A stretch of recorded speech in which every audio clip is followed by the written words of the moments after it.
Vous avez différentes familles d'âmes.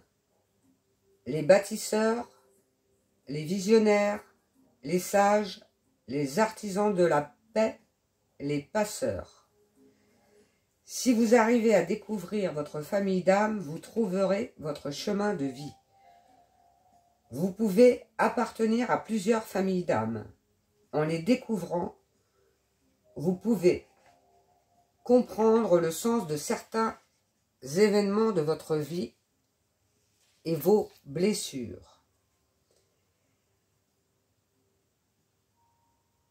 Vous ne devez pas refuser l'énergie de votre âme,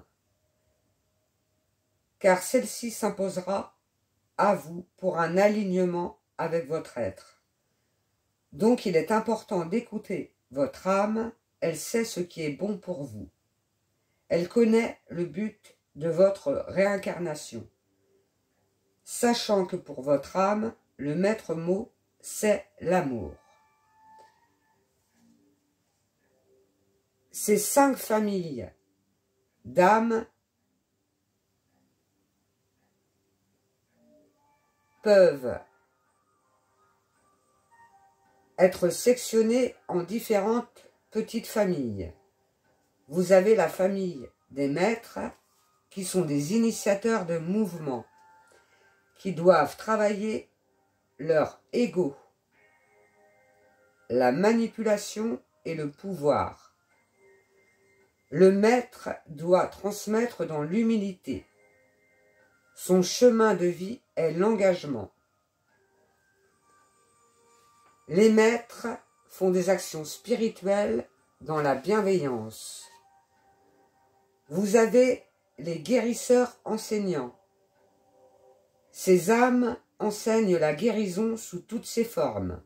Ce sont des pédagogues. La famille des guerriers. Ces âmes sont là pour défendre et protéger les énergies. En règle générale, ce sont des personnes qui ne sont pas très sociables, qui aiment particulièrement la solitude. Elles sont paradoxalement prêtes à défendre les autres. La famille des alchimistes fées. Ce sont des âmes souvent déconnectées de la réalité. Leur rôle est d'enseigner. Elles ont le pouvoir de guérir les conflits. Vous avez également la famille d'initiateurs de conscience. Ces âmes se sont réincarnées pour nous ouvrir les yeux. Ce sont des âmes qui finissent souvent tragiquement pour éveiller la conscience des humains. La famille des mécaniciens. Ces âmes œuvrent souvent pour protéger la planète. On les retrouve souvent dans la communication, la guérison ou bien encore dans l'écriture. La famille de la communication. Ce sont des âmes incarnées pour transmettre de la joie par la poésie ou l'art. Leur but, communiquer pour faire passer un message.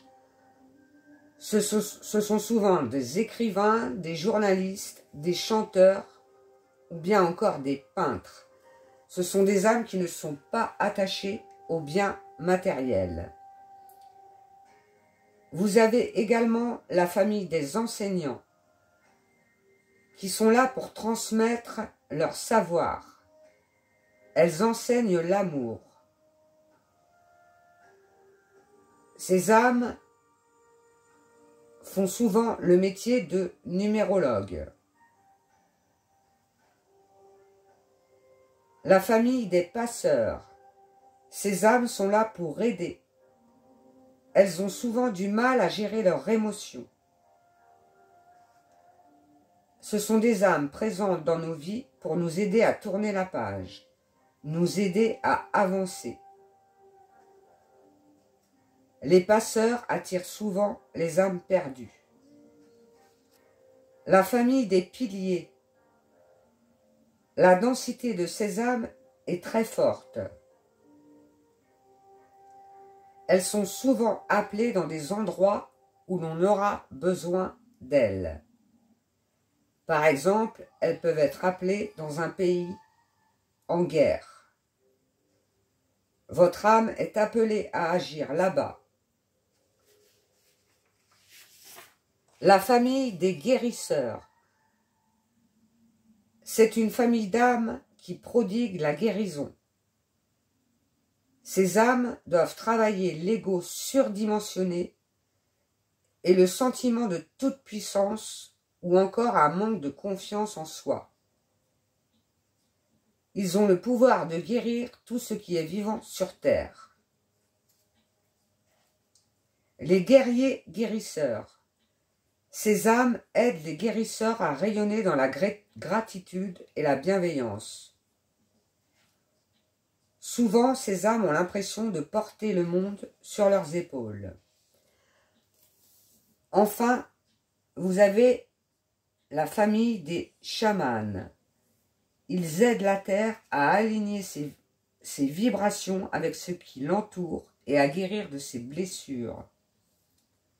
Ces âmes ont un don pour transformer tous les êtres vivants pour qu'ils aillent vers la guérison.